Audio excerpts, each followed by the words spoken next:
Buenos días.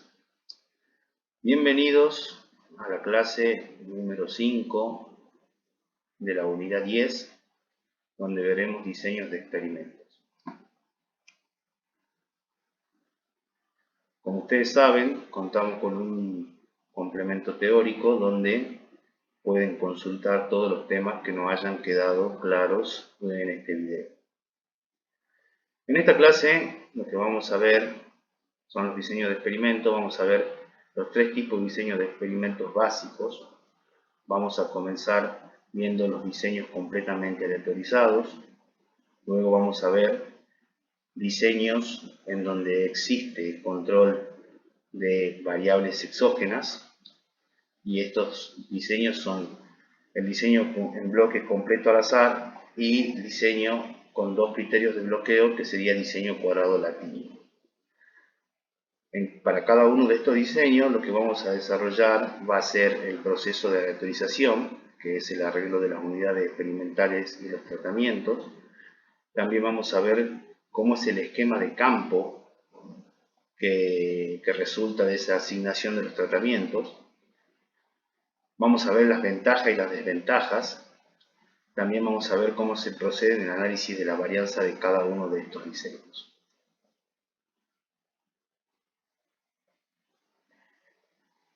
Comencemos con el primer punto con respecto a lo que son tipos básicos de diseño experimental. El diseño experimental es el arreglo de las unidades experimentales utilizado para controlar el error experimental, a la vez que acomoda los tratamientos. Se ve generalmente que la tendencia natural es a realizar experimentos con base en tres tipos de diseños básicos.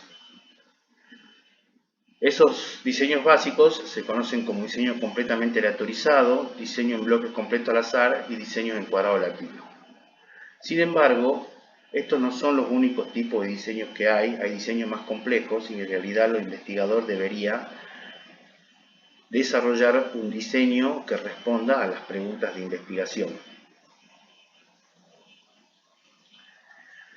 La elección de cada uno de estos tipos de diseño que nosotros vamos a ver dependerá de cómo es la naturaleza de las unidades experimentales y el efecto de las variables perturbadoras que deseo controlar.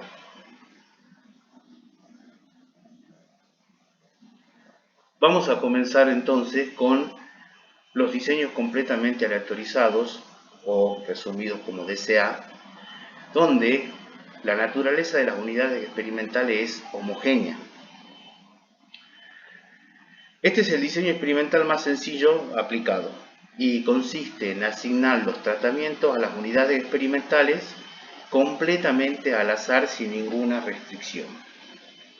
Esto implica que todas las unidades experimentales tienen la misma probabilidad de recibir un solo tratamiento independientemente de otra unidad experimental.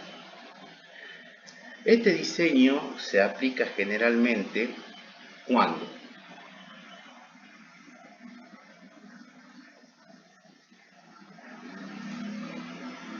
primero, las unidades experimentales son homogéneas, como lo dice aquí, o no se es capaz de anticipar o predecir respuestas diferenciales entre las unidades experimentales. Acuérdense que la aplicación de cada uno de los diseños o de los tres tipos de diseños básicos dependerá de la naturaleza de las unidades experimentales. Si las unidades experimentales son homogéneas y no se puede predecir una respuesta anticipada a cómo van a responder ellas a los efectos de tratamientos, podemos aplicar este tipo de diseño, o sea, hacer una asignación aleatoria de los tratamientos a las unidades experimentales. Por otro lado, también se aplica este tipo de diseño cuando una fracción importante de las unidades experimentales puede destruirse o fallar en la respuesta al tratamiento, sin que se afecte la precisión del experimento, ¿sí? Y, por último, si la utilización de diseños alternativos no disminuye la pérdida de grado de libertad del error experimental. Quiere decir que si aplicando un tipo de diseño básico alternativo obtengo la misma respuesta, es más fácil y más sencillo aplicar un diseño experimental como el DSA que otro diseño más complejo. Ejemplos de este tipo de diseño son generalmente aplicados en laboratorios físicos, químicos o nutricionales, donde una cantidad de material, una abundante cantidad de material, se divide en pequeñas muestras a las que luego le asignan los tratamientos completamente al azar. Podrían ser en cuestiones de reacciones químicas, en cuestiones de dietas nutricionales, ¿sí? Donde yo lo que tengo es una gran porción de material a la cual la puedo fraccionar en distintas muestras y a cada una de esas muestras le aplico un tratamiento independientemente siguiendo una regla de probabilidad, ¿sí? Vamos a ver cuál es el proceso de aleatorización de este experimento. Nosotros necesitamos una regla. Nosotros ya vimos en la clase número 7, en la introducción de la materia, en la introducción de la parte de diseño experimental, nosotros lo que vimos fue por qué era importante el proceso de aleatorización. ¿Sí? Porque el proceso de aleatorización lo que me aseguraba a mí es que los efectos de las variables perturbadoras se cancelen a lo largo de las unidades experimentales. ¿Sí? Entonces, para emplear este diseño, nosotros requerimos asignar de manera aleatoria las unidades experimentales a los tratamientos. Una regla es la siguiente. Primero numeramos las unidades experimentales, ¿sí? De 1 a n, o sea, nosotros tenemos una cantidad de muestras que las fraccionamos. A esos fraccionamientos de las muestras van a responder a las unidades experimentales. A esas unidades experimentales las numero de 1 a n, ¿sí? A cuántas unidades experimentales totales tengo. Tengo que sortear RI números de 1 a n. Para ello se puede utilizar una tabla de números aleatorios, ¿sí? Bolilleros, 1, etc. Y las unidades experimentales correspondientes recibirán el iésimo tratamiento. Y debo repetir el paso anterior para cada uno de los tratamientos. Veamos cómo se realiza esto con un ejemplo sencillo. Supongamos que tenemos un experimento que consiste en la aplicación de 3 tratamientos denominados genéricamente A, B y C, y cada uno de esos tratamientos los voy a aplicar a 5 unidades experimentales relativamente homogéneas. Para realizar este tipo de experimentos yo lo que necesito es la regla de aleatorización, ¿sí? Entonces, lo que necesito hacer es seguir este proceso secuencial de la asignación de los tratamientos a la unidad experimental. ¿Cómo hago esto? De la siguiente manera. Como dice, en la primera regla, se enumeran las unidades experimentales, ya sean parcelas, animales o grupos de animales, ¿sí? De 1 a 15. ¿Sí? O sea, yo tengo una muestra que la fracciono 15 veces, ¿sí? Acá, en esta parte, yo tengo graficada las 15 unidades experimentales. O sea, yo tenía toda una muestra, la fraccioné en 15 unidades experimentales distintas, ¿sí? Tengo unidad experimental 1, 2, 3, 4 y así sucesivamente hasta 15. El segundo paso, lo que me decía era colocar a esas 15 unidades experimentales en una urna, en una bolsa, ¿sí?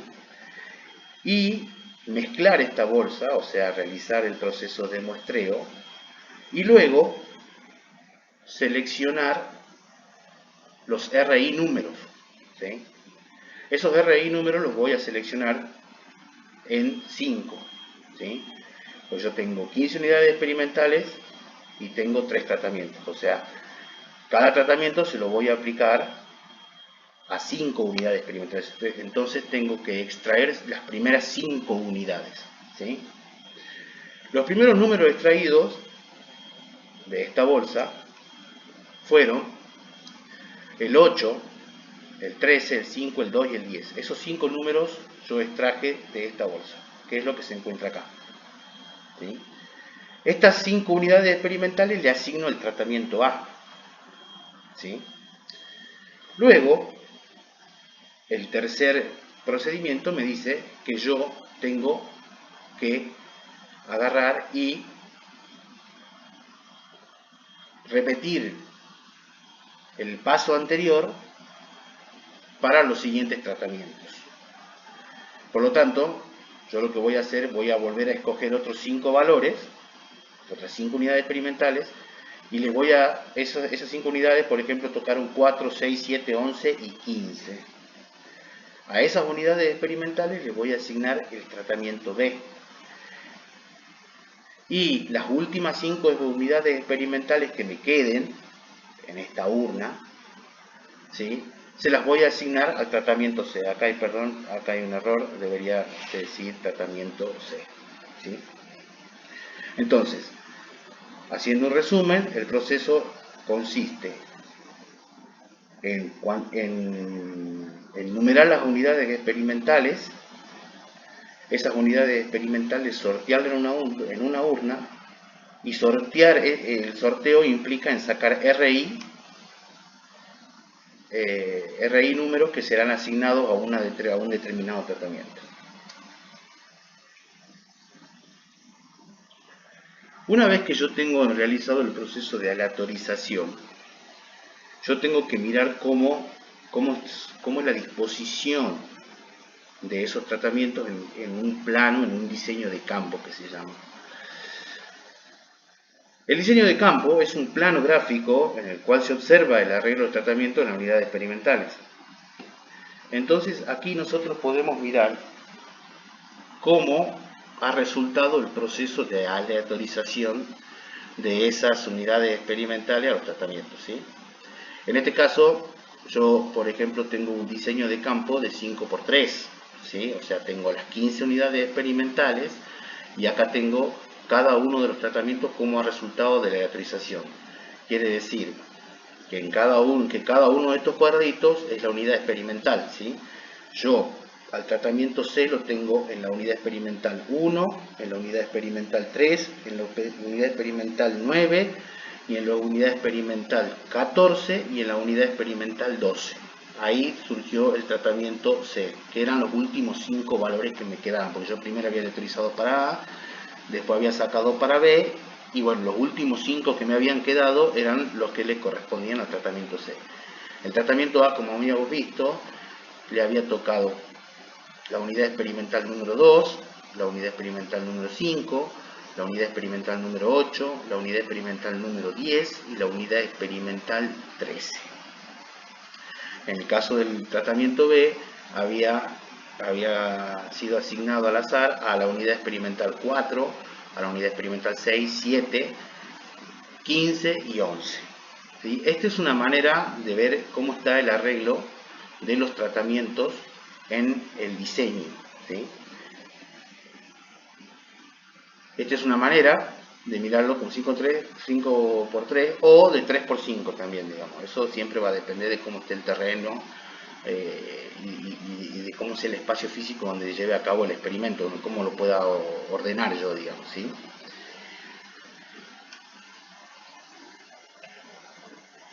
¿Cuáles son las ventajas de las ventajas y las desventajas de este diseño? Tiene alta flexibilidad, o sea, puede utilizarse cualquier número de réplicas y tratamientos.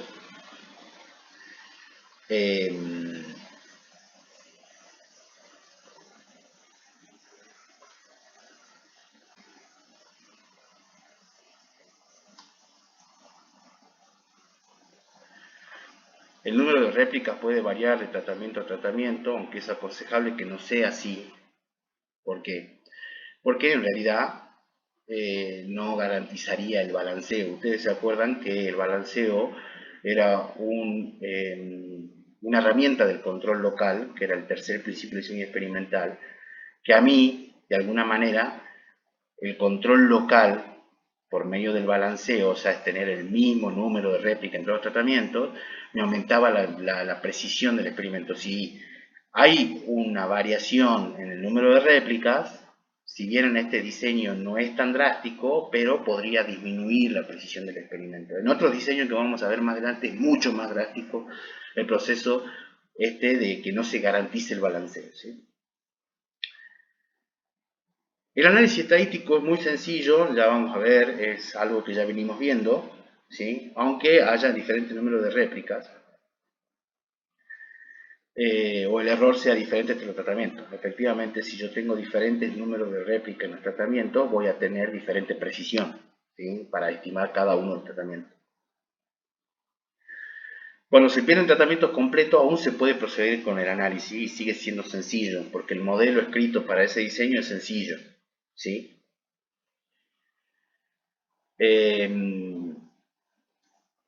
Y permite obtener el máximo número de grados de libertad para la estimación del error experimental. En este diseño vamos a ver que hay dos fuentes importantes de variación, que es la que veníamos realizando hasta ahora en los análisis anteriores, eh, donde vamos a ver que existen los efectos de los tratamientos y los efectos del error experimental.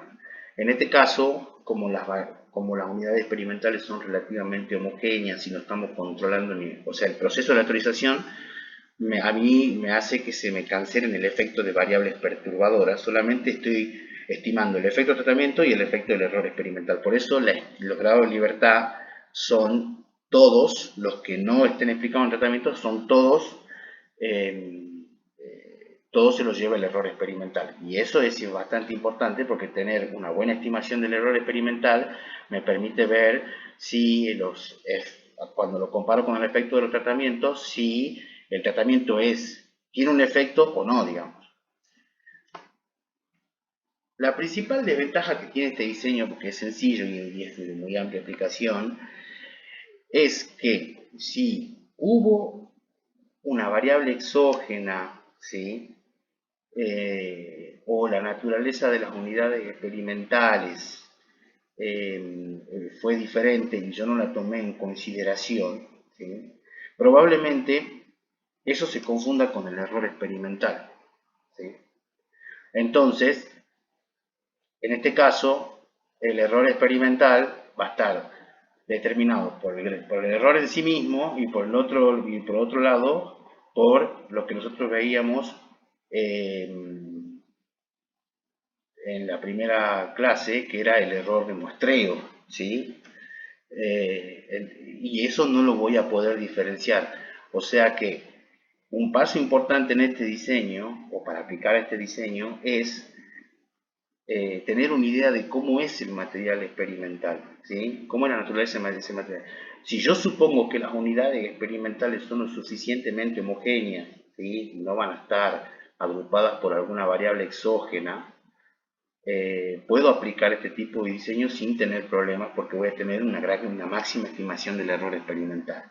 En el caso de que yo anticipe una respuesta diferencial para las unidades experimentales y yo aplico este diseño, estaré en un gran problema porque mi error experimental se va a deber a dos cuestiones, digamos. Por un lado, la naturaleza de la variabilidad de las unidades experimentales y por otro lado lo que veíamos que era el error de medición y el error de tratamiento, digamos. Entonces no voy a poder diferenciar entre esas fuentes de variación.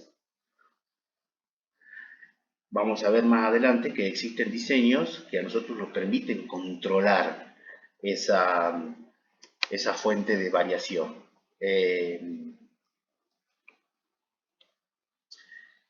¿Cómo se procede con el análisis de este diseño? Bueno, el análisis de la varianza del diseño de SA, nosotros identificamos una fuente de variación que es la importante. Es aquella debida al efecto del tratamiento que nosotros estamos aplicando a las unidades experimentales. Y la otra fuente con la que estamos contrastando, digamos, que sería el error. Por lo tanto, nosotros tenemos un factor con diferentes niveles, o tenemos diferentes tratamientos que me agrupan a las unidades experimentales, ¿sí? Por lo tanto, nosotros vamos a utilizar o vamos a desarrollar un análisis de la varianza unifactorial, que nosotros habíamos escrito de esta manera. Este análisis unifactorial decía una observación cualquiera en función de la media general, más el efecto de los tratamientos, más el error experimental, ¿sí?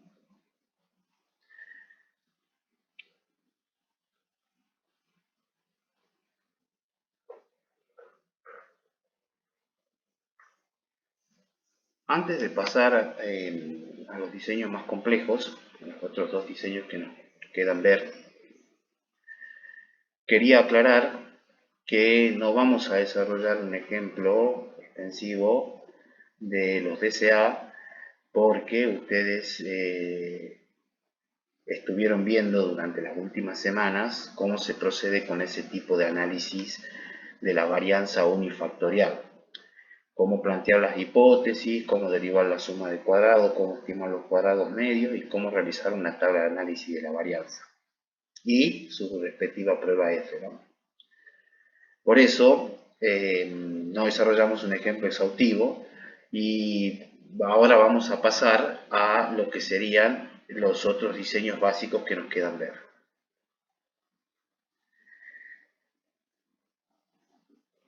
Como dice aquí en estos diseños, que sería el DBCA y el DCL, o diseño en bloques completo al azar y diseño en cuadrado latino, nosotros tenemos que las unidades experimentales son heterogéneas. ¿Sí? Ahí hay una diferencia importante. Vamos a ver diseños con uno y dos criterios de bloqueo. El primer criterio, cuando tengo un criterio de bloqueo, es el DBCA, y cuando tengo dos criterios de bloqueo, es el DCL. Pero antes de hacer una introducción a esos tipos de diseño, es importante remarcar qué es un bloque. O sea, vamos a desarrollar el concepto de bloque y bajo qué circunstancias se realiza ese proceso de bloqueo. Como dice aquí, cuando yo tengo unidades experimentales heterogéneas, el mejor tipo de diseño no es el DCA, sino son diseños más complejos, ¿sí? Son diseños que generan, que previamente tienen pautado el criterio de bloqueo, ¿sí? O sea, esos diseños se utilizan cuando las unidades experimentales no son homogéneas y es posible anticipar las diferencias de respuesta entre ellas, ¿sí? O sea, van a responder al tratamiento, es lo que se espera, digamos, cuando hago un experimento, pero también, por su naturaleza heterogénea, van a tener una respuesta diferente, ¿sí? Que yo puedo anticipar. Entonces, necesito considerar esa respuesta para realizar un bloqueo. Cuando sucede esto, es mejor que a las unidades experimentales las agrupe en grupos homogéneos, valga la redundancia, y asigne al azar los tratamientos dentro de cada uno de esos grupos homogéneos. De modo que dos unidades experimentales dentro de un mismo grupo fuesen más similares entre sí en su respuesta que con respecto a otras unidades experimentales de otro grupo que hayan recibido el mismo tratamiento de manera independiente. Ya vamos a ver cómo es eso. El conjunto de unidades experimentales dentro de un mismo grupo homogéneo recibe el nombre de bloque, ¿sí? O sea, el bloque es, o se podría definir como un grupo de unidades experimentales homogéneas, ¿sí? Y las condiciones que varían de bloque a bloque forman los niveles del factor bloqueo. Por lo tanto, ya voy a tener otra fuente de variación. Generalmente, los bloques guardan relación con efectos espaciales o temporales, lo que se conoce como gradientes. Es decir, corresponden a algún tipo de variación sistemática entre las unidades experimentales. Ya vamos a ver esto. Lo que nosotros vamos a desarrollar acá son los criterios que existen para bloquear, ¿sí? O sea, ustedes acuérdense del bloque, grupo de unidades experimentales más o menos homogéneas entre sí. Por ejemplo, un criterio para la formación de los bloques es la presencia de un gradiente ambiental, que era esa variación sistemática entre las unidades experimentales que responden a gradientes espaciales o temporales. En este caso, yo estoy hablando de un gradiente ambiental. Ustedes miren esta foto, que es un experimento donde parece un experimento de floricultura, donde tengo diferentes especies, ¿sí? Y donde estoy evaluando cómo es su comportamiento. Como ustedes pueden ver acá, este grupo parecería ser un bloque. Este grupo de acá son las unidades experimentales parecería ser otro bloque y este grupo de aquí parecería responder a otro bloque. Cada una de las unidades experimentales serían las fracciones de parcelas donde yo apliqué un tratamiento. En este caso un tratamiento sería la especie floricultora, ¿sí? ¿Qué es lo que yo puedo reconocer acá? ¿Sí? Que hay una variación sistemática, por ejemplo, acá hay mayor iluminación y acá hay menor iluminación, ¿sí? Acá le puse como si fuera una sombra, en realidad. Por lo tanto, ¿qué es lo que quiere decir? Que estas parcelas van a tener alguna condición y estas parcelas van a tener otra condición. Ese gradiente de luminosidad va de mayor luminosidad acá a menor luminosidad aquí, ¿sí? Entonces, lo que yo hice fue agruparlas a las parcelas experimentales, ¿sí?, en un determinado bloque. Y aleatorizar dentro de esas parcelas cada uno de los tratamientos que responden a la especie, ¿sí?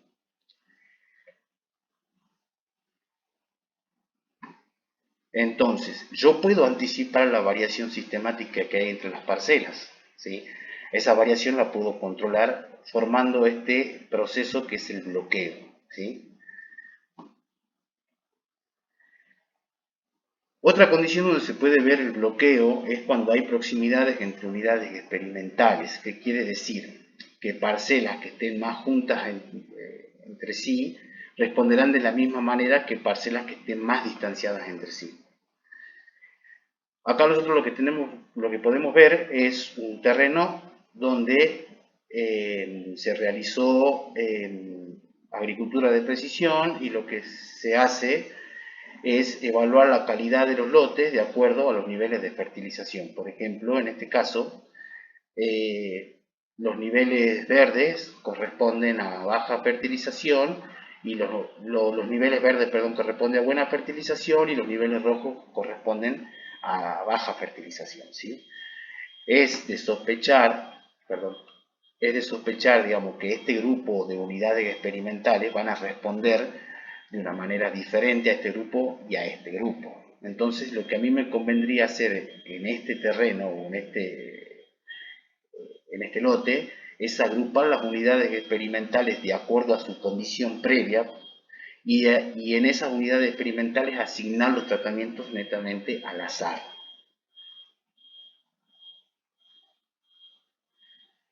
Otra manera en la cual se puede llegar a hacer otro criterio de bloqueo es cuando miramos las características físicas de las unidades experimentales.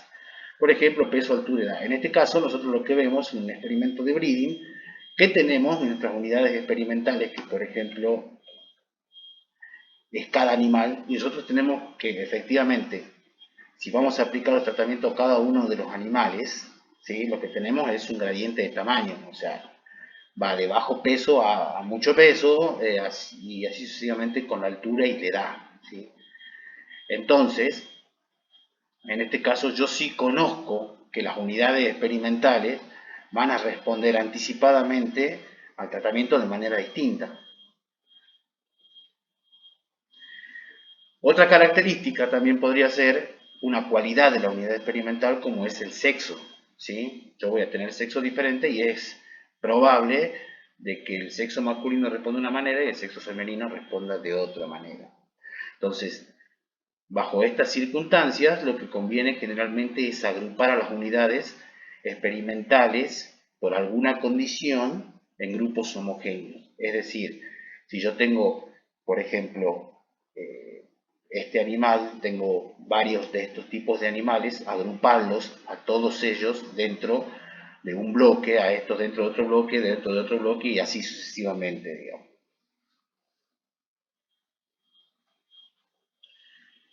Otro criterio de bloqueo importante es el que se refiere a la procedencia del material experimental. Por ejemplo, localidades, camadas, tambo, lote de producción.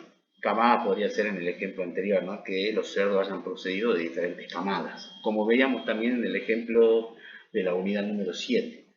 En este caso vamos a ver un ejemplo sencillo donde tenemos realizado diferentes ensayos en diferentes localidades, ¿sí? Por ejemplo, tenemos tres localidades. Una localidad es Orán, otra localidad es Salta Capital y otra localidad es Metán, ¿sí?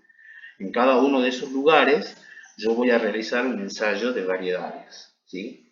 Es probable que aquí todas las unidades experimentales sean más similares entre sí que con respecto acá, a esta localidad y con respecto a esta localidad. Entonces lo que me conviene a mí es agrupar, ¿sí?, a todas las parcelas dentro de un bloque en esa localidad.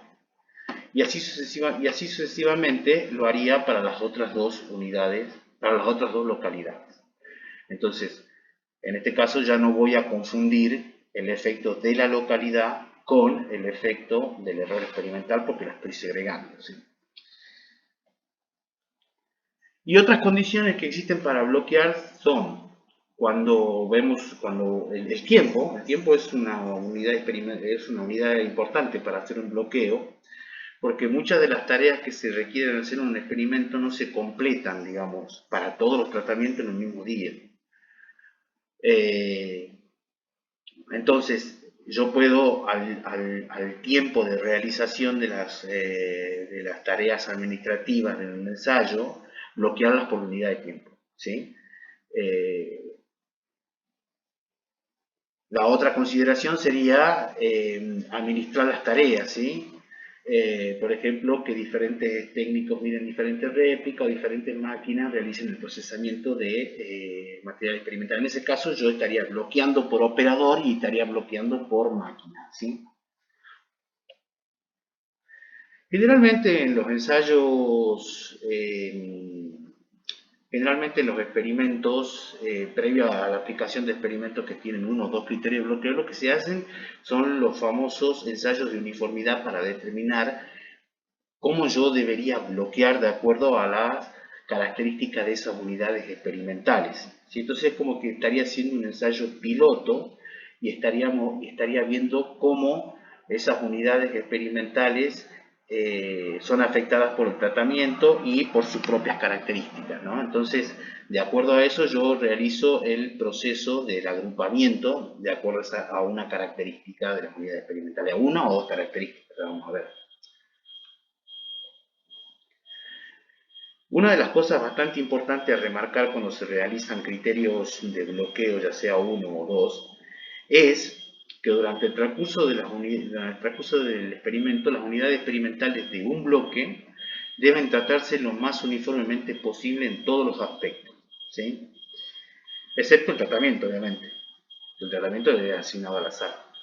Esto de alguna manera garantiza, ¿sí?, de que yo tenga mayor precisión en el experimento al controlar la técnica. ¿Qué quiere decir? Si yo tengo un diseño en bloque en el campo, ¿sí?, como el que veíamos en la primera imagen, por ejemplo, todas las condiciones dentro, si podemos volver para acá, para atrás, en este caso, las condiciones de manejo en este bloque deberían ser lo más uniformemente posible, ¿sí? En este bloque lo más uniformemente posible y en este bloque lo más uniformemente posible. De manera que yo acá tenga un buen control de la técnica en la realización del experimento.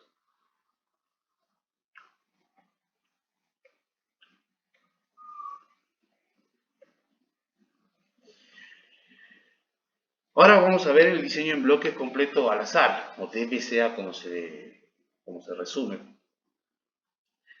En este es importante aquí que este diseño se utiliza cuando hay un solo criterio de bloqueo, ¿sí? O sea, yo estoy agrupando las unidades experimentales en grupos homogéneos o en bloques de acuerdo a un solo criterio. Y eso es lo más importante. Este diseño se nombra así debido a que se forman bloques en los cuales existen todos los tratamientos, por eso es completo, ¿sí? Y se asignan al azar dentro de cada uno de esos bloques, por eso es aleatorio. O sea que yo tengo que hacer un proceso de formación de bloques, en cada uno de esos bloques tienen que estar todos los tratamientos y luego aleatorizar los tratamientos de alguna manera, con alguna regla de probabilidad. En este caso, cada bloque constituye una réplica completa del experimento básico, con lo que se garantiza el balanceo, ¿sí?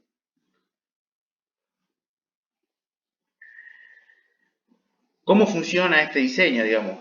el bloqueo funciona de modo de prevenir que las diferencias entre las unidades experimentales oculten las verdaderas diferencias entre los tratamientos, porque yo estoy controlando esa fuente de variación exógena, ¿sí? Y a la misma vez lo que estoy haciendo es comparando los tratamientos bajo diferentes condiciones, ¿sí? O sea, voy a promediar el efecto de un tratamiento bajo diferentes condiciones que serían los bloques, esos que armé, digamos. Veamos cómo es el procedimiento de la formación de los bloques, porque yo antes de hacer el proceso de la electrización tengo que formar los bloques. Si yo no hice, recién decíamos que podría haber un ensayo de uniformidad para ver cuál es el criterio óptimo para bloquear. Pero si yo tengo ya anticipada alguna característica que me haga ver que las unidades experimentales mostraron una respuesta diferencial, yo ya directamente podría armar el bloque, ¿sí? Nosotros partamos de la idea que ya tenemos una característica diferencial, las unidades experimentales, y vamos a ver esto en un ejemplo gráfico. Este es un ejemplo gráfico sencillo, donde se disponen 20 unidades experimentales, ¿sí? Esas unidades experimentales pueden ser animales, lotes, plantas, empresas, lagos, etc., ¿sí? Y yo quiero probar el efecto de 5 tratamientos. Acá nosotros lo que tenemos es un gráfico donde tenemos el conjunto de las unidades experimentales, ¿sí? Cada una de estas es una unidad experimental, ¿sí? O sea, yo tengo 1, 2, 3, 4, 5. Ahora tengo 1, 2, 3, 4, 5 lunitas y así sucesivamente. Estas unidades experimentales no son homogéneas. ¿Por qué? Porque no todas tienen la misma forma geométrica, ¿sí? Hay algunas unidades que son más similares entre sí. Esas unidades más similares entre sí serían aquellas que responden a la misma forma, ¿sí? Entonces yo acá tendría un grupo de unidades experimentales que respondería a la forma cuadrada, ¿sí? Un grupo de unidades experimentales que respondería a la forma de una elipse, un grupo de unidades experimentales que respondería a la forma del rombo y un grupo de unidades experimentales que respondería a las lunitas, ¿sí? En este caso, si yo quisiera aplicar un diseño, ¿qué es lo que primero tengo? Yo ya conozco, ya de antemano sé que las unidades experimentales son diferentes en alguna característica, ¿sí? Entonces lo que primero tengo que hacer es agruparla y luego asignar el tratamiento al azar en esas unidades experimentales, ¿sí? Veamos cómo se hace esto. Primero formo el bloque agrupando a las unidades de acuerdo a una característica que las agrupe. En este caso, lo que las agrupa las características a las unidades experimentales es su forma geométrica, o sea, la característica de la forma geométrica que agrupa a las unidades experimentales. Y a esas que son de la misma forma geométrica, las pongo dentro de un bloque, ¿sí? En este caso, formo 4 bloques, ¿sí? O sea que yo voy a tener 4 réplicas, ¿sí? Porque cada bloque es una réplica completa del experimento. Entonces yo agrupo a las unidades experimentales en cada bloque. O sea, en este bloque yo lo que voy a ver acá es que agrupe las unidades experimentales cuadradas. Acá las unidades experimentales romboidales. Acá las unidades experimentales de lunita y acá las unidades experimentales de elipse, ¿sí? Entonces yo formé un bloque, ¿sí? Un bloque formaría una réplica del experimento. O sea que acá tengo una réplica, otra réplica, otra réplica y otra réplica. Tengo 4 réplicas. Y ahora el procedimiento lo que me dice a mí es, una vez que yo formo el bloque, agrupando las unidades experimentales en grupos homogéneos, tengo que aleatorizar los tratamientos a esas unidades experimentales. O sea que yo tengo que asignarle a cada una de estas unidades experimentales los tratamientos al azar. Pero acá existe una restricción porque yo lo hago dentro de mi bloque. Ya no lo hago en todo el plano de campo, ¿sí? Donde tengo todos los números. Acá yo ya tengo un bloque donde tengo que aleatorizar aquí adentro, volver a aleatorizar aquí adentro, volver a aleatorizar aquí adentro y volver a aleatorizar aquí adentro, ¿sí? O sea, acá como ven tengo 5 unidades experimentales para aplicar 5 tratamientos, que era lo que yo tenía, ¿sí? Pero cada uno de esos tratamientos los voy a aplicar, ¿cuántas veces? 4 veces. O sea, voy a tener una réplica acá, voy a tener una réplica acá, voy a tener una réplica acá y voy a tener una réplica acá. O sea que esto de lo que hablábamos de promediar el efecto de un tratamiento a través de diferentes condiciones es promediarlo, es tomar el promedio de esta unidad, por ejemplo, que haya caído acá el tratamiento 1 acá, el tratamiento 1 acá, el tratamiento 1 acá, el tratamiento 1 acá, lo voy a promediar bajo diferentes condiciones que responden a una unidad experimental, ¿sí? Entonces, vamos a ver el procedimiento, cómo se hace el procedimiento de muestreo, ¿sí? Como vimos, se agrupan las unidades en bloques homogéneos y luego se asignan los tratamientos a las unidades experimentales dentro de cada bloque siguiendo una regla de probabilidad. Entonces, la primera regla para esta reutilización es disponer de tantos números como tratamientos ensayados en el experimento. Nosotros en el ejemplo lo que veíamos eran 5 tratamientos, o sea que tengo 5 papelitos, 5 bolillas, ¿sí? Entonces tengo la bolilla 1, la bolilla 2, la bolilla 3, 4 y 5. ¿Sí? Lo que hago es colocarlo en una bolsa, en una urna, en una bolsa y proceder al sorteo. ¿Sí? Entonces, voy sacando los papelitos y voy viendo cuáles son los números que me van tocando en ese proceso. ¿Sí? Entonces, para el primer proceso de sorteo, lo que me tocó fueron estos valores. 1, 3, 2, 4 y 5. Entonces, yo aplico en el orden en que hayan salido a cada una de esas unidades experimentales, ¿sí? Yo acá tengo las unidades experimentales circulares, por ejemplo, ¿sí? Que es un bloque, y le aplico cada una de estos tratamientos a esas unidades, ¿sí? ¿Cómo fueron saliendo? Por ejemplo, acá no están en el orden en el que fueron saliendo, acá están en el orden en el que sí fueron saliendo. O sea, primero salió el 3, salió el 1, el 4, el 5 y el 2. Luego vuelvo a colocar los papelitos y voy haciendo ese procedimiento para cada bloque, ¿sí? En el anterior yo lo que hacía era para el conjunto de unidades experimentales completas. Acá yo tengo la restricción que lo tengo que hacer por cada bloque, porque el procedimiento ese es el criterio restringido que le llaman, ¿sí?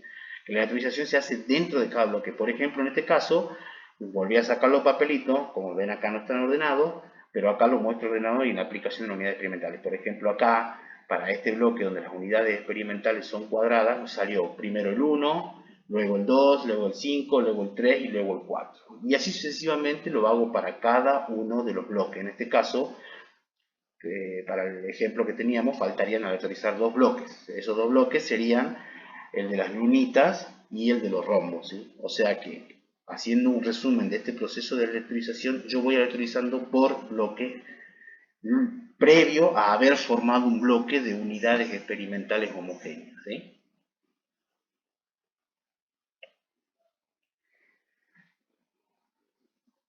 Bueno, entonces, ahora una vez que yo ya he comprendido cómo el proceso de aleatorización de este tipo de diseño, tengo que pasar al análisis de la varianza. Acá vamos a ver un nuevo tipo de análisis de la varianza, que no lo desarrollamos en la clase número 2 de la unidad 9, ¿sí? De la unidad 8, perdón. En este caso,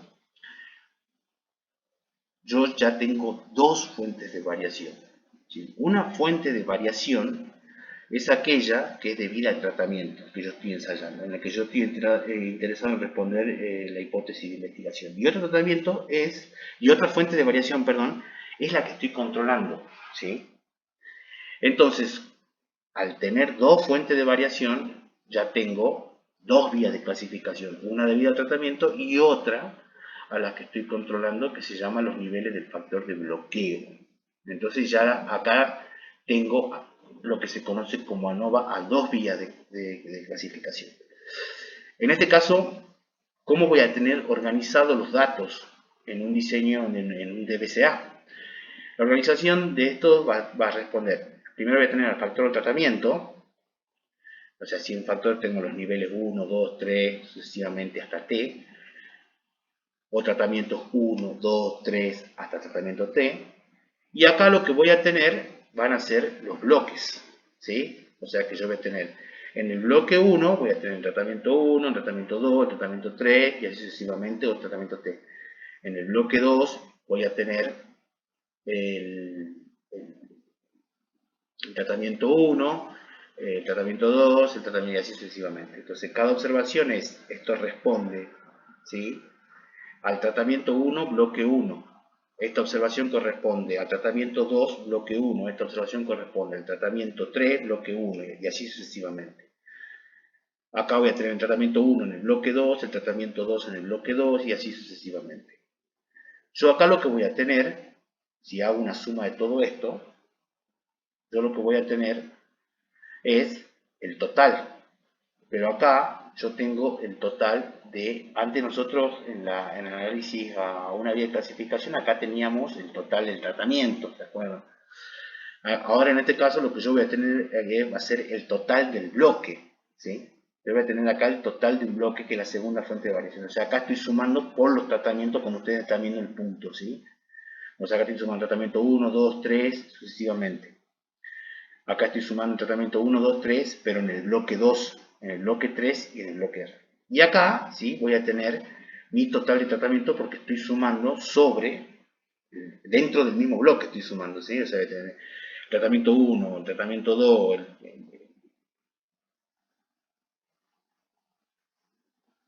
acá voy a tener,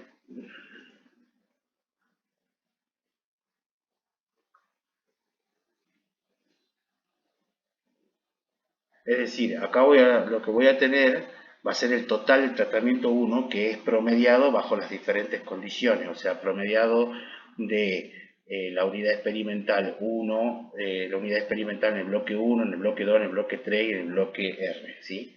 O sea, acá es donde yo estoy promediando lo que se conoce como bajo diferentes condiciones un tratamiento. Entonces, si yo tengo una tabla de este tipo, yo necesito tener dos fuentes de variación, una que sería el tratamiento y otra que sería el bloque. Entonces, ese tipo de modelo que nosotros tenemos acá es el que se representa, ¿sí? Donde nosotros vamos a tener una observación cualquiera, ¿sí?, que haya recibido el tratamiento iésimo en el J-ésimo bloque, una media general.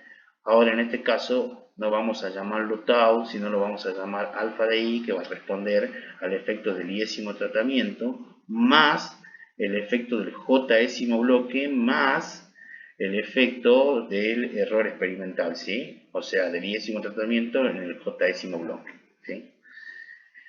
Entonces, ¿cómo va a ser el rango de variación de este modelo? Vamos a tener que I va a variar de 1 a t tratamiento y J va a variar de 1 a 4. En el caso que nosotros habíamos visto en el experimento anterior, que eran 5 tratamientos y J eran 4 réplicas. Cada uno de los bloques representaba una réplica del tratamiento. Entonces, I va a responder de 1 a 4 y J de 1 a 5, perdón, y J de 1 a 4. Como ustedes pueden ver, esto es lo que se conoce como el análisis a dos vías de clasificación de la varianza, donde yo tengo un efecto, que es el que quiero evaluar, el efecto del tratamiento, y otro efecto que quiero controlar, porque en realidad no estoy interesado en mirar las respuestas promedio o la diferencia entre los bloques. A mí lo que me interesa saber es el efecto del tratamiento. Pero esta variable es la que yo este factor es el que yo estoy utilizando para controlar esa diferencia en las variables, en las unidades experimentales. Nosotros podemos reescribir este modelo de alguna manera. Si el mu de sub i estima a la media de cada tratamiento y el mu de sub j, que se derivaban de aquí, si el mu de sub i, que sería esto, le pongamos, acá lo tenemos, si el mu de sub, si mu de sub i estima la media de tratamiento y mu de sub j estima a la media de los bloques, nosotros podemos reemplazar y podemos ver cómo estimar los residuos del modelo. O sea, nosotros cuando colocamos esto, mu de i iría acá, mu de sub j iría acá, ¿sí? Entonces nosotros tenemos mu menos mu se cancela, ¿sí? Y tendríamos i sub ij, ¿sí? Sería menos la media, que viene de acá, menos la media de los bloques, más la media general, digamos, ¿sí?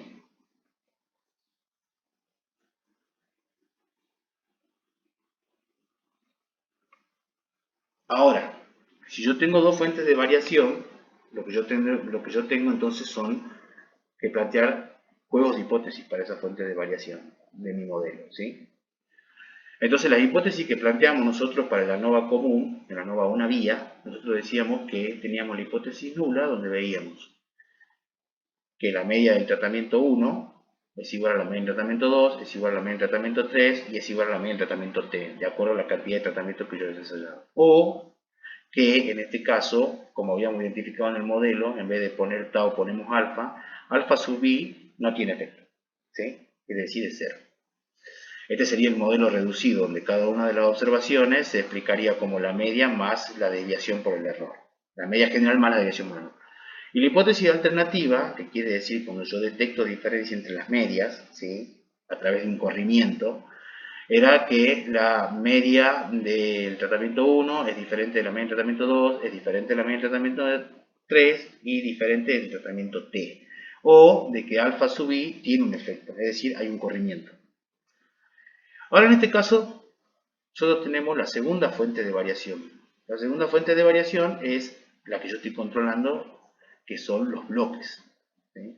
En este caso, como ustedes ven acá, yo estaba sumando por los bloques. Acá estoy sumando por los tratamientos, ¿sí?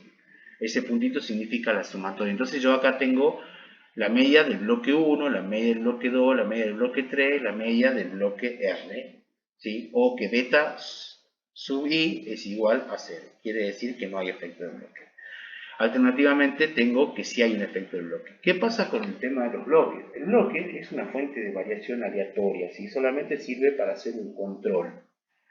Entonces, como yo le explicaba recién, a mí solamente me interesa saber el efecto de los tratamientos. No me interesa saber si hay una diferencia relativamente genuina entre los bloques, o sea, que de por sí son diferentes.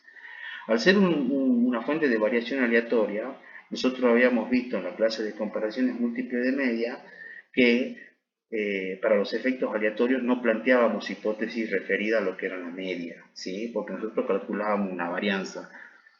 Entonces, nosotros, si los bloques son una fuente de variación aleatoria, lo que estaríamos interesados es plantear una varianza para el bloque, que es alternativamente esto que está colocado aquí, ¿sí? Nosotros decíamos si no hay un componente de varianza añadido por el efecto del bloque o si lo hay, ¿sí? Acuérdense de esto que siempre tiene que ser mayor a 0, no es que tiene que ser diferente de 0. La varianza siempre es un valor por encima de 0. Y positiva. Entonces, por lo tanto, generalmente nosotros estamos trabajando o estamos interesados en este tipo de hipótesis para el bloque, ¿sí? No estamos interesados en este juego de hipótesis porque esto más respondería a que el bloque sería un efecto fijo. Y en realidad el bloque no es un efecto fijo porque es una fuente de variación aleatoria, ¿sí? O sea, estoy aleatorizada, estoy aleatorizando dentro de los bloques, digamos. Bien, entonces, si nosotros tenemos dos fuentes de variación para este tipo de diseño, lo que vamos a tener es un agrandamiento de la tabla de la ANOVA, ¿sí? Porque vamos a tener una partición de una suma de cuadrado más, o sea, la suma de cuadrado total, ¿sí? Va a responder a las desviaciones del tratamiento, a las desviaciones del bloque y a la desviación de cada observación con respecto a la media total, ¿sí? Entonces, que es lo que se muestra acá, ¿sí? La fórmula de trabajo que vamos a utilizar, ustedes ya calcularon el término de corrección como el total elevado al cuadrado sobre n, ¿sí? Acá tenemos la suma de cuadrados totales, que sería la variación total, ¿sí? Cada observación con respecto a la media total. Tenemos la suma de cuadrados del bloque, que serían los valores elevados al cuadrado, y tenemos la suma de cuadrado de tratamiento. Ahora la suma de cuadrado del error experimental, ¿cómo se obtiene? Al yo tener una nueva fuente de variación identificada como el bloque, voy a tener que la suma de cuadrado total menos la suma de cuadrado de tratamiento menos la suma de cuadrado del bloque, ¿sí? Entonces, esta partición de la variación yo la tengo en este cuadro de ANOVA, que lo estamos viendo acá, donde mis fuentes de variación van a responder a los tratamientos, que es esta fuente de variación, ¿sí? La sumatoria de cada uno de los i elevado al cuadrado sobre el número de réplica. La sumatoria de los bloques, ¿sí? Que va a responder a esta suma de cuadrado. y la suma del cuadrado del error experimental que responde a la diferencia esa, ¿sí? Antes nosotros en el modelo aún había, que era lo que utilizábamos para sacar la suma de cuadrado del error experimental. Suma de cuadrado total menos suma de cuadrado de tratamiento. Ahora se adiciona un término más, ¿sí? Ese término más es lo que yo estoy controlando, ¿sí? Entonces, ¿cómo es este cuadro de ANOVA? Yo acá tengo la partición y tengo los efectos de mi tratamiento, que su grado respectivo de libertad van a ser T-1. Voy a tener mi suma de cuadrado de tratamiento calculada de esta manera. Ahora voy a tener los bloques, que van a ser de alguna manera R-1, ¿sí? R-1 van a ser su grado de libertad. Y acá después tenemos la suma de, acá tenemos las libertades totales, ¿sí? Los grados de libertad totales, ¿qué es? T por R menos 1. Yo en el ejemplo anterior lo que yo tenía eran 5 tratamientos, 4 réplicas, ¿sí? Entonces, 5 por 4, 20 menos 1, ¿sí? O sea que esto va a ser el número total de las observaciones menos 1. Y acá sí cambia el error experimental, ustedes vean, porque es T menos 1 por R menos 1, ¿sí? Como veníamos diciendo, los cuadrados medios, ¿cómo se estiman? A través de lo que sería el cuadrado medio de tratamiento, la suma de cuadrados de tratamiento sobre los grados de libertad respectivos a los tratamientos. O sea que va a ser S de C TR sobre T menos 1.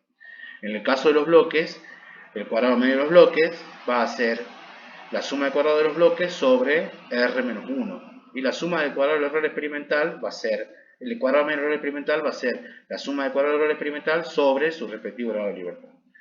Y ahora la prueba F la voy a tener extendida hacia otro factor que es el bloque. Entonces para el tratamiento voy a comparar el cuadrado medio del tratamiento sobre el cuadrado medio del error experimental, y para el bloque voy a comparar el cuadrado medio del bloque con el cuadrado medio del error experimental, ¿sí?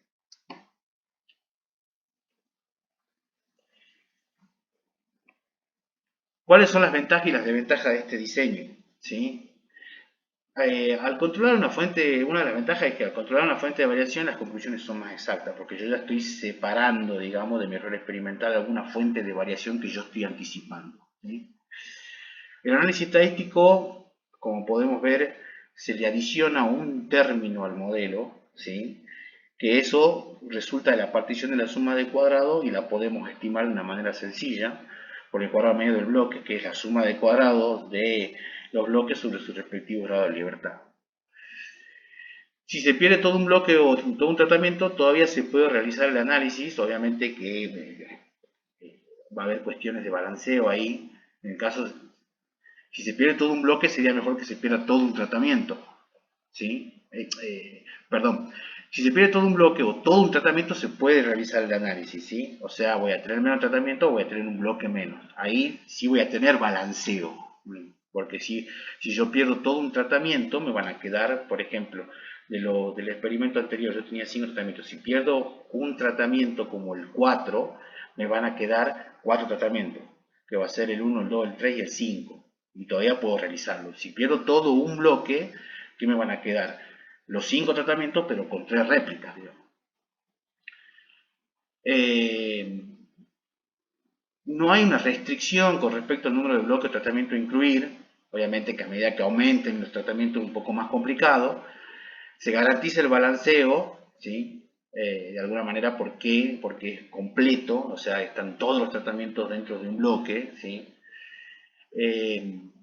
Acá una de las desventajas sería que, bueno, ya no tengo un máximo número de grados de libertad para el cuadrado medio del error experimental, o sea, no es que tenga una alta precisión de la estimación de ese efecto, sino que ya estoy descontando, ya le desconté. Al error experimental, nosotros si vamos a la tabla anterior, nosotros cuando veíamos un cuadrado de ANOVA para un DCA, nosotros que teníamos T-1, ¿sí? Acá nos teníamos los bloques, y acá que teníamos N, que era el total, menos T, ¿sí? Que era el número de tratamiento. Acá yo, al sacar una fuente de variación y al estimarla, le estoy quitando un grado de libertad al error experimental, ¿sí? Y eso hace que disminuya, digamos, la precisión de su estimación. Como decía, digamos, recién, el número de tratamientos que se pueden ensayar no es infinito porque A medida que aumenta la cantidad de tratamientos, la formación de bloques se dificulta para reunir esas unidades experimentales heterogéneas en grupos homogéneos. Hay una cosa importante en el diseño en el DBCA. Si nosotros volvemos para atrás y nosotros miramos el modelo, ¿sí? Nosotros miramos el modelo, tenemos un modelo lineal aditivo, que se lo conoce de esa manera, ¿sí? En este modelo lineal aditivo lo que nosotros tenemos es que tenemos el efecto de tratamiento sumado el efecto de los bloques, ¿sí? O sea,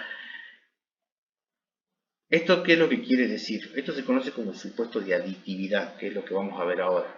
El supuesto de aditividad es que lo que dice es que los tratamientos no tienen que interferir con los bloques, sino tiene que ser un efecto sumativo a los bloques.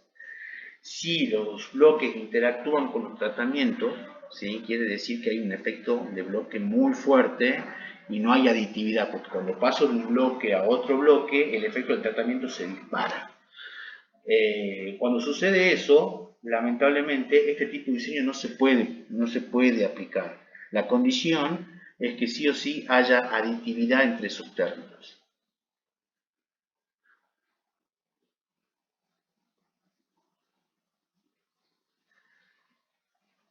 Por último, en esta clase vamos a ver el diseño con dos criterios de bloqueo, o diseño cuadrado-latino. Este es otro tipo de diseño que utiliza el principio de la formación de bloques, ¿sí? En este tipo de diseño se incorporan dos fuentes sistemáticas de variación entre las unidades experimentales. Nosotros en el anterior veíamos que las unidades experimentales se podían agrupar de acuerdo a un criterio. En este caso, lo que yo voy a ver para este tipo de diseño como DSL es que las puedo agrupar con base en dos criterios, ¿sí? El DSL clásico es una superficie donde existen dos gradientes ambientales perpendiculares, por ejemplo, como el que estamos viendo en esta figura de aquí, ¿sí?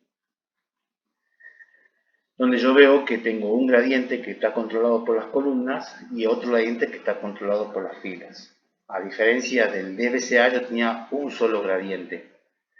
Acá lo que yo tengo serían dos gradientes. Y esos gradientes son perpendiculares, como ustedes ven, ¿sí?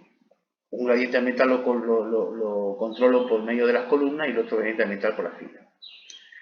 En este tipo de diseño se asignan las unidades experimentales a cada uno de los tratamientos, de manera que en cada fila hay una sola repetición de cada tratamiento y en cada columna también hay una sola repetición de cada tratamiento. Se conoce como diseño cuadrado latino porque, primero y principal, que es cuadrado, como ustedes están viendo, un cuadrado tiene dos lados iguales, ¿sí? Todos los lados son iguales. Y a la misma vez los tratamientos están denominados con la letra latina, por eso A, B, C, D. ¿Sí? Entonces lo que ustedes están viendo aquí es que no se repiten los tratamientos ni en las filas ni en las columnas. O sea, yo en esta fila tengo una sola A, ¿sí? En esta columna tengo una sola A. El diseño cuadrado latino estándar es como el que estábamos viendo recién. Acá se muestra en una imagen mucho más grande, donde nosotros tenemos cuatro tratamientos. Esos cuatro tratamientos van a estar definidos por las letras latinas, que va a ser A, B, C y D. Y al ser cuadrado, como dice un diseño cuadrado, necesito entonces cuatro filas y cuatro columnas porque todos los lados tienen que ser iguales. Entonces, la cantidad de unidades experimentales va a estar determinada por los tratamientos elevados al cuadrado, ¿sí? O sea que yo acá voy a tener 16 unidades experimentales. Las contamos 1, 2, 3, 4, 5, 6, 7, 8, 9, 10, 11, 12, 14, 15, 16. ¿Sí? En este caso yo tendría mi primer gradiente ambiental controlado por columnas y mi segundo gradiente ambiental controlado por filas. ¿Qué quiere decir esto? Que los gradientes son ortogonales, como veíamos los contrastes, o sea, de alguna manera tienen información independiente y son perpendiculares. Este tipo de diseño no es tan popular como el DCA, ya que impone un número fijo de repeticiones que va a estar determinado por el cuadrado. O sea, si yo tengo 5 tratamientos, ¿cuántas unidades experimentales voy a tener? 25, ¿sí? Y así sucesivamente. Eh, por lo tanto, es que va a haber tantas réplicas como tratamientos coincidiendo en el número de filas y columnas. Si tengo 6, voy a tener que tener un 6 por 6, ¿sí? Entonces, yo de alguna manera voy a tener un número fijo de repeticiones a las cuales le voy a aplicar los tratamientos. ¿Y cuáles son los inconvenientes? ¿Sí? Que principalmente una de las cuestiones es tener tantas unidades experimentales para agruparlas bajo dos condiciones, ¿sí? Como veíamos en el DCA, no pueden haber tampoco tantos tratamientos, ¿sí? Si el número de tratamientos en este caso es muy pequeño, por ejemplo, un 2x2 o un 3x3, no habrá suficiente grado de libertad para la estimación del error experimental. Y si el número de tratamientos es grande, el experimento es inmanejable. Por ejemplo, imagínense ustedes 7 tratamientos, 7 por 7, 49, un cuadrado de 49. ¿Sí? El supuesto en el que se sustenta este tipo de diseño es muy parecido al DBCA, ya vamos a ver el modelo, y está referido generalmente a la aditividad. ¿Sí? En este caso, yo voy a tener el tratamiento, ¿sí? Dispuesto en filas y columnas, y voy a tener dos fuentes de variación. Una fuente de variación controlada en un gradiente va a responder a las columnas y el otro gradiente va a responder a las filas. ¿Sí? Entonces, las filas y las columnas no deberían interactuar con el tratamiento para que se pueda cumplir la aplicación de este tipo de diseño. Es decir, deberían ser aditivas. Ya lo vamos a ver en el modelo. Acá tenemos un ejemplo sencillo de lo que nos podría ayudar a entender un poco más cómo es el diseño cuadrado latino cuando se lo compara con el diseño en bloque completo al azar. Yo, por ejemplo, acá tengo todas mis unidades experimentales. Como vemos, las unidades experimentales son diferentes ya aquí en dos condiciones. Por un lado tengo la forma geométrica y por otro lado tengo el color, ¿sí? Pero en este caso, la forma geométrica coincide con el color, ¿sí? En este caso, yo para aplicar un experimento, ¿sí? Para realizar un experimento, como la forma y el color coinciden, utilizo un criterio de bloqueo, ¿sí? Que sería la forma y el color. Y en ese caso yo entonces estaría aquí formando un bloque, ¿sí? Estaría formando un bloque con mis unidades experimentales homogéneas que están definidas por el color y la forma. Entonces acá yo ¿cuántos tendría? Tendría un diseño DBCA que tiene 4 réplicas. Tengo un bloque acá, tengo otro bloque acá, tengo otro bloque acá y tengo otro bloque acá. ¿Cuántos tratamientos? 4 tratamientos, ¿sí? Ahora, ¿qué pasa si los dos criterios de clasificación no coinciden? ¿Sí? Por ejemplo, en este caso, yo tengo un criterio, sería la forma. Tengo triángulo, triángulo, triángulo y triángulo. Pero otro criterio también sería el color. Porque acá ya las unidades experimentales varían en dos sentidos, ¿sí? Entonces yo podría agruparlas por esos dos criterios utilizando un diseño en cuadrados latino, ¿sí? En donde por un criterio acomode la forma y por el otro criterio acomode el color. En ese caso, yo lo que tengo aquí es que mis filas me están controlando el color, porque acá todo el color es similar, ¿sí? Como ustedes pueden ver acá, y las columnas me están controlando la forma, ¿sí? Entonces yo controlé dos fuentes de variación acá perpendiculares, el control del color y el control de la forma, ¿sí?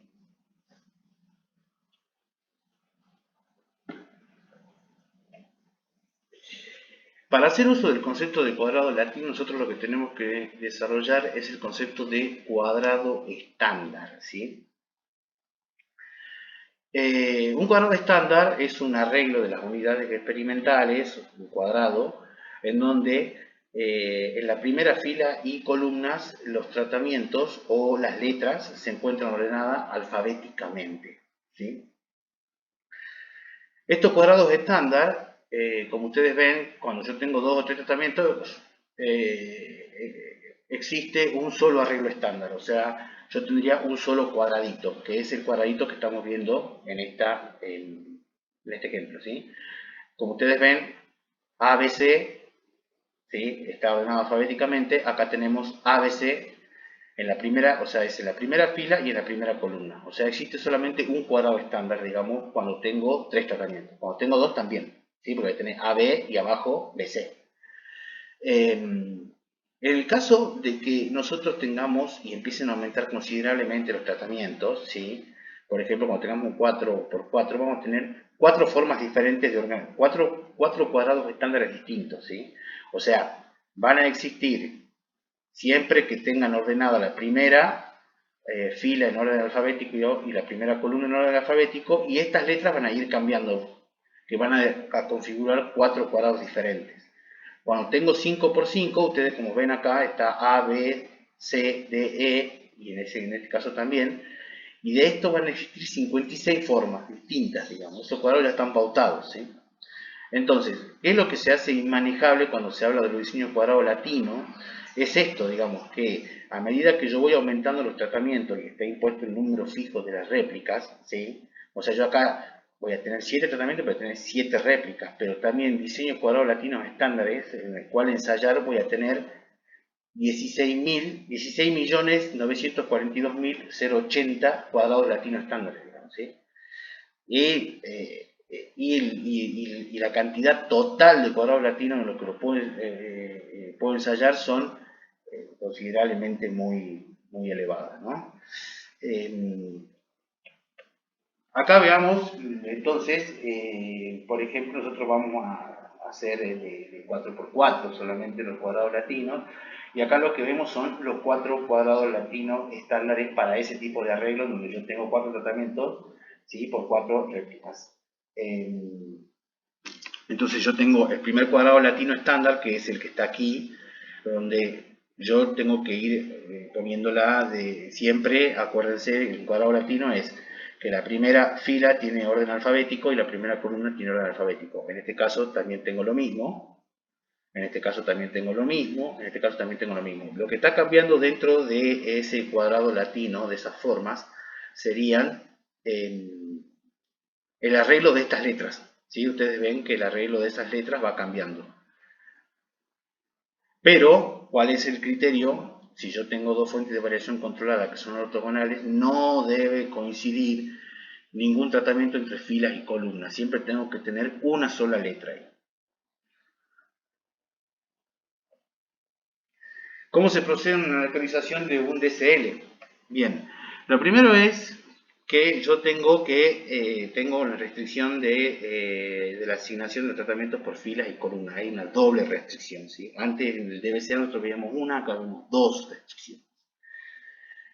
Entonces, se ubican las filas y las columnas, cada una con tantas unidades experimentales como tratamiento ensayado. En este caso nosotros tenemos una de 4 por 4, ¿sí? O sea, tenemos 16 unidades experimentales. Eso sería el primero. Entonces tengo que elegir cómo voy a ubicar las filas y las columnas. Luego de eso tengo que elegir un cuadrado latino estándar, de esos que tienen la forma que vimos recién. En este caso, yo el que elegí fue el primero. El primer cuadrado latino, que es este de acá.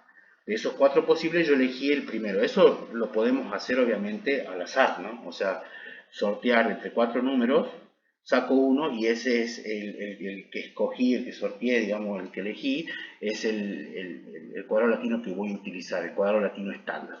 El cuadrado latino estándar, como dijimos, es el que tiene la primera fila y la primera columna con las letras ordenadas en sentido alfabético. Una vez que yo tengo elegido mi cuadrado latino estándar, o sea, yo primero ubiqué la fila y las columnas, ¿sí? De acuerdo a la cantidad de tratamiento y réplica. Una vez que tengo elegido el cuadrado latino estándar, lo que yo hago en este caso es primero reordenar al azar las columnas, o sea que yo lo que haría, por ejemplo, sería numerarlas. Número 1, 2, 3, 4. Esos 4 papelitos los meto en una bolsa y los voy sacando. Y en ese orden que los fui sacando, los voy colocando, ¿sí? En este caso, primero me tocó la primera, pero el segundo me tocó la tercera columna, ¿sí? El tercer papelito me tocó la cuarta columna y el último papelito me tocó la segunda columna. Entonces yo acá hice una aleatorización de las columnas. Luego de eso, yo tengo que reordenar la fila al azar y procedo de la misma manera, ¿sí? En este caso, voy a numerar de vuelta 1, 2, 3, 4, voy a meter esos papelitos en la bolsa y voy a ir sacando, ¿sí? Entonces acá que me tocó primero, primero me tocó la fila 4, luego me tocó la fila 1, luego me tocó la fila 3 y por último me tocó la fila 2, ¿sí?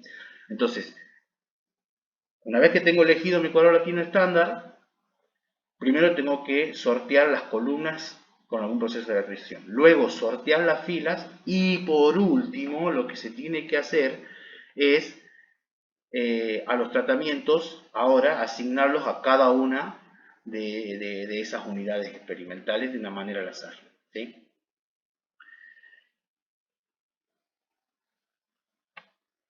Bien, ¿cómo se va a hacer un análisis de la varianza de este tipo de diseño? O sea, yo ahora voy a tener ya totales. Voy a tener acá se presenta un esquema donde vemos cómo sería la tabla, ¿sí? Nosotros vamos a tener unas columnas, ¿sí? Y acá vamos a tener las filas, ¿sí? Entonces yo acá voy a tener el total de la columna 1, el total de la columna 2, el total de la columna 3, el total de la columna 4 y el total de la columna 5. Este es un diseño de 5 por 5, o sea que tiene 5 tratamientos y 5 réplicas. Eso es lo que vamos a ver. Veamos si hay 5 tratamientos, tenemos A, B, C, D, E, ¿sí? Y ahora veamos cuántas veces está replicado cada uno de los tratamientos. Bueno, A, 1, 2, 3, 4, 5. Efectivamente acá ya hubo un proceso de aleatorización, sí, porque ya no está, esto no es un cuadrado estándar. El primero, la primera fila sí responde a un cuadrado estándar, pero la primera columna no, porque acá deberían estar ordenadas alfabéticamente. O sea que efectivamente acá hubo un proceso de aleatorización después de la elección de un cuadrado estándar. Y sucesivamente acá lo que voy a tener van a ser los totales de las filas. O sea, voy a tener el total de la fila 1, el total de la fila 2, el total de la fila 3 y así sucesivamente. La sumatoria de los totales de las columnas o de los totales de las filas siempre te va a dar la sumatoria total, ¿sí? Que tenemos. Ahora bien, ¿cómo se procede para sacar los totales de los tratamientos? ¿Sí? Los totales de los tratamientos se van a calcular sumando los términos correspondientes a cada tratamiento. O sea que yo debería sumar A de esta manera. O sea que yo voy a sacar ahora, voy a tener un total, pero cuando yo lo promedie, lo voy a promediar por dos condiciones. Una condición va a ser la columna y otra condición va a ser la fila, ¿sí? De la misma manera, yo voy a tener para el tratamiento B, que lo voy a promediar sobre diferentes condiciones, como lo ven acá, ¿sí? Bien, entonces, ¿cómo vamos a plantear un modelo para analizar este tipo de diseño? Este tipo de diseño lo vamos a analizar con un modelo que se conoce como a 3 vías de clasificación, porque ya hay un factor más, ¿sí? Acá lo que tenemos es que hemos añadido al modelo un subíndice. En el anterior nosotros teníamos el tratamiento y teníamos el bloque. Ahora nosotros tenemos el tratamiento, la fila y las columnas, ¿sí? Entonces esto va a responder efectivamente a una observación cualquiera de una media general, ¿sí? Más el efecto del tratamiento, más el efecto de las filas, más el efecto de la columna y el error, ¿sí? Acá están las dos fuentes, acá están las dos fuentes de variación nuevas que tenemos, ¿sí? Entonces, ¿cuál va a ser el rango de variación de este modelo? ¿Cómo va a estar determinado? Y va a estar de 1 a t. En el caso anterior va a ser de 1 a 5, ¿sí? El número de tratamiento va a ser igual al número de réplicas, porque eso es lo que determinaba el cuadrado, ¿sí? Entonces, J va a ser de 1 a F, el número de filas, pero como está restringido, porque un cuadrado va a ser 5 y las columnas va a ser de 1 a 5, que serían los números de réplica. Entonces, en el diseño anterior hablábamos de un 5 por 5.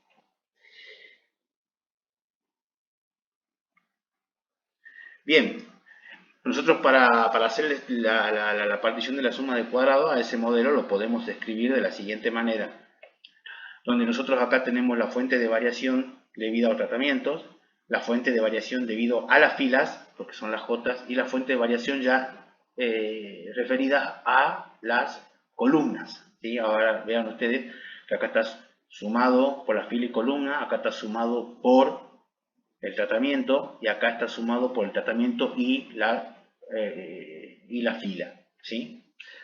Entonces, ¿cómo vamos a despejar este modelo para calcular el residual y hacer la partición de la suma de cuadrado? Bueno, nosotros vamos a tener que si mu de i estima a la media, mu de j al efecto de la fila y sub k al efecto de las columnas, cuando nosotros sustituimos en este modelo y despejamos, obtenemos que los errores van a ser las observaciones menos la media del tratamiento, menos la media de las filas, menos la media de las columnas, más 2 veces i, ¿sí? Porque antes se cancelaba esto con esto. En los bloques se cancelaba la mu esta con esta mu y quedaba la otra mu sumando, que pasaba sumando. En este caso, yo, si bien cancelo esto, ¿qué es lo que tengo acá? Menos mu, que va a ser 2i, o sea, 2 la media total, que va a pasar sumando el otro término. Entonces, ¿cómo hacemos acá la cuestión del planteo de las hipótesis? Nosotros tenemos 3 fuentes de variación. Nosotros tenemos la fuente de variación para el tratamiento, y en este caso ustedes miren que está sumado por las filas y las columnas, que resultaba de esa tabla, ¿sí? Que lo sumaba a través de las diferentes condiciones, por eso los 2 puntos. O que el efecto del tratamiento, o que no hay efecto del tratamiento. Una hipótesis alternativa sería que alguna de las MUI es diferente o hay efecto del tratamiento. En este caso, ya tengo que plantear para la fila y para las columnas, pero la fila y las columnas son criterios de bloqueo, o sea que son variaciones aleatorias. Como habíamos visto para el bloque, en las variaciones aleatorias nosotros no estábamos interesados en detectar diferencias genuinas entre las medias de los bloques. En este caso también no estamos interesados en determinar diferencias entre las filas y las columnas, sino estamos interesados más que nada en ver si las filas y las columnas como fuente de variación añadida al modelo generan una variación en la respuesta. Por lo tanto, lo que vamos a hacer es directamente plantear hipótesis referidas a lo que sería la varianza para filas y la varianza para las columnas. Entonces, como nosotros tenemos 3 fuentes de variación, lo que tenemos que hacer es una partición para reflejarlo eso en un cuadro de ANOVA, ¿sí? Nosotros lo que tenemos acá serían nuestra fuente de variación, que ya tenemos las filas, las columnas de tratamiento, bueno, y el error experimental, ¿sí?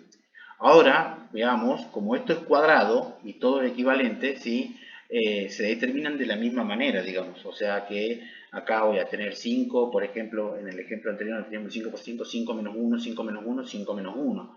Acá lo que está cambiando es el número de grados de libertad, la determinación del número de grados de libertad del error experimental, donde es R-1 por R-2, ¿sí? Nosotros para saber la cantidad total que teníamos de unidades experimentales elevábamos la cantidad de los tratamientos elevado al cuadrado menos 1. Eso para sacar la libertad total. En el primer caso donde veíamos un diseño de 4×4, nosotros decíamos cómo disponíamos los tratamientos y las unidades experimentales en fila y columna, haciendo t al cuadrado, que eran 16 unidades experimentales. En el caso anterior, que era de 5×5, nosotros decimos que tenemos 25 unidades experimentales, ¿sí? Como cada una de estas, de estas particiones representa una fuente de variación que es estimable en el modelo, obviamente nosotros vamos a tener una respectiva suma de cuadrados para las filas, para las columnas y para los tratamientos, ¿sí? ¿Y cómo vamos a determinar el efecto significativo de esto? A través de una prueba F, donde vamos a contrastar cada una de las fuentes de variación con respecto al cuadrado medio del error experimental. Este proceso ustedes saben que nosotros la suma de cuadrados la sacábamos con cada término elevado al cuadrado menos sobre la cantidad de réplicas, ¿sí? Y esto, a esa suma de cuadrados, lo que hacíamos es dividirla por el grado de libertad para tener una estimación de la varianza que es el cuadrado medio. ¿Cómo serían las fórmulas de trabajo? Bueno, acá lo tenemos, ¿sí? Acá tenemos el término de corrección, que ya sumado por tratamiento, fila y columna, ¿sí? Acá tenemos la suma de cuadrado total, ¿sí?